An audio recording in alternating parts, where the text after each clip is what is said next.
Hello guys! Hello Sagittarius! Welcome dito sa aking channel guys. Alamin natin ko ng messages, vibration, gabay energy para sa lahat ng Sagittarius. At ay general reading, pwede kang makaresonate. Gamitin mo ang iyong intuition sa panunood. So mayroon kang 4 cards dito, Sagittarius. First card natin is seeing both sides. Ooh. So, parang nakikita ko sa'yo dito na may kailangan kang timbangin sa buhay mo. May kailangan kang balansehin.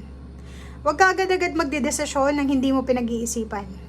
Take a step back, 'di ba? Yung wag tayong, like for example, if magbi-business ka or if mag-i-invest ka, parang ganon, wag mong ilalagay yung lahat ng meron ka sa isang business lang.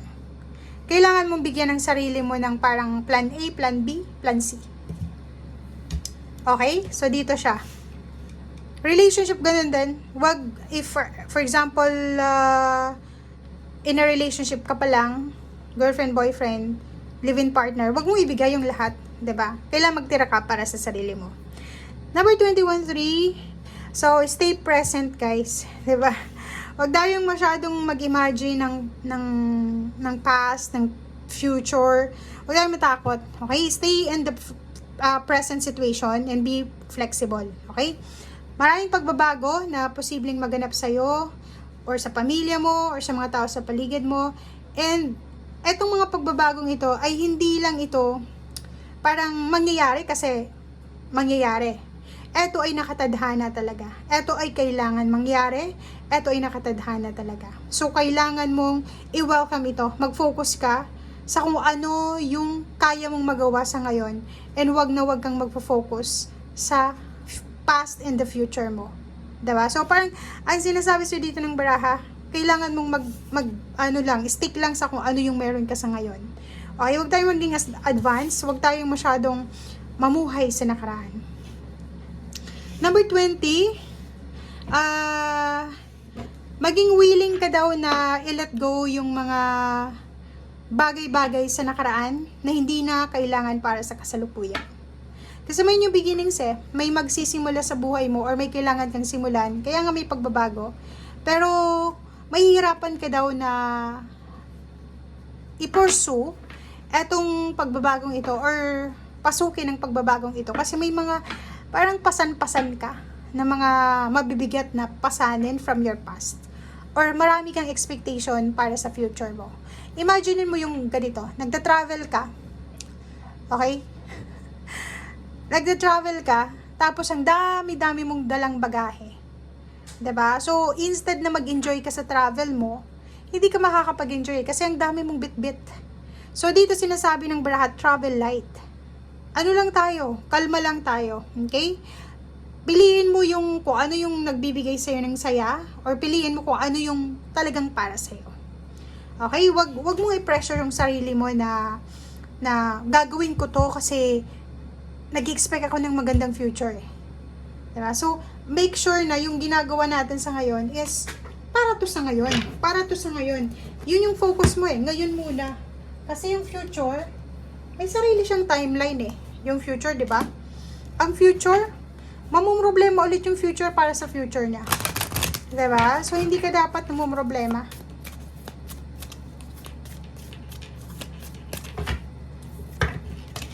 Okay.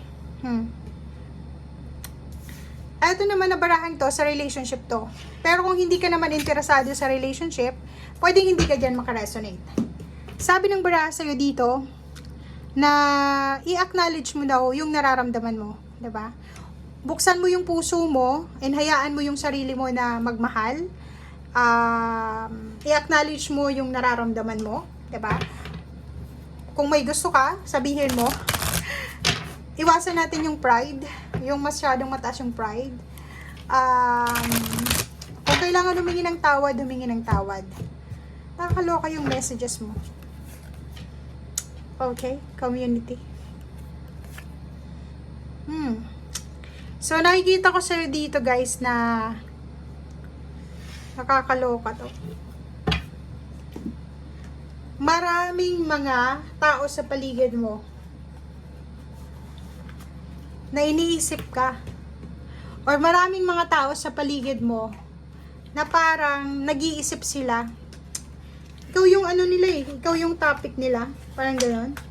Hindi sa binabackstab ka nila, pero may sinasabi sila laban sa'yo. Siguro may napapansin sila na hindi magandang habits mo, or may napapansin silang kailangan mo nang baguhin sa sarili mo. Diba? Kung makikita mo, pinagtatawanan ka nila. At community, marami sila. Kung babae ka, lalo na yung mga kaibigan mong babae, pinagtatawanan ka nila. Pero hindi mo siya nakikita. But this April, ramdam mo yun eh. Mararamdaman mo ngayong Abril na yung mga pinagkakatiwalaan mo, mga traidor pala. Yung mga taong ibinigay mo yung lahat-lahat, diba, binabackstab ka. Parang gano'n. So, yung ano kasi to eh, enlightenment, awakening, yung parang bigla kang magigising sa mahabang pagkatulog mo. Marami kang marirealize eh. Pwedeng sa relationship, matagal ka nang niloloko, matagal ka nang tinatraidor ng karelasyon mo, pero pinapabayaan mo lang. But now, hindi mo na papabayaan kasi aware ka na eh. Okay, so yun. May iba sa inyo ditong papasok sa bagong trabaho, or pwedeng this April is first month ng trabaho mo sa bagong trabaho, pero pagod ka na agad. Nakakaloka to. Comment down sa comment section, Sagittarius, kasi nakakaloka tong message mo. Tingnan mo to. Kakapasok mo pa lang sa bagong trabaho mo, napapagod ka na. Inaanto ka na. Gusto mo nang umabsent, gusto mo nang umalis, parang ganon. Tingnan mo gusto mong magpahinga. Comment down below. Kaloka.